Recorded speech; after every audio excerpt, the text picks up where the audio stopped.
Bottom line here is that there's no new sense of urgency from these minutes that the FOMC is on the verge of a rate hike in March. The committee did acknowledge that there's slowly growing pressure for a rate hike, but I'll read a quick excerpt or two from the minutes. Many participants expressed the view that it might be appropriate to raise the federal funds rate again fairly soon if incoming information on the labor market and inflation was in line with expectations. But that was soon after followed in the minutes by this.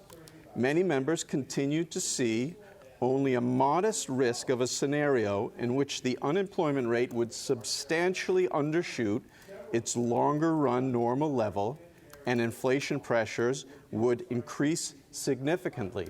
So I think the takeaway at the top is that they acknowledge they're getting closer. Rate increases will be coming fairly soon, but I don't get a message that not hiking in March would constitute a policy error in the minds of many members of this committee. Now, there's a lot of back and forth between hawks and doves.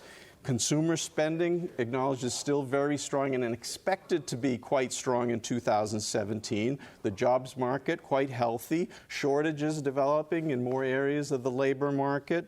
But the inflation data, to the extent that it's improving, seems not to be changing the outlook for members, but rather supporting their existing expectations that inflation is headed slowly back to their 2% goal.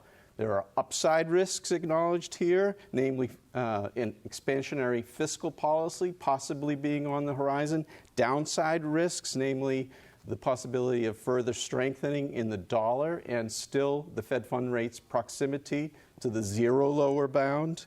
And now back to fiscal policy, I think it's worth mentioning the committee spent quite a bit of time talking about the uncertainties of not just fiscal policy, but the whole policy package that we might see under a Trump administration. And I think that's a reference to trade and immigration policies.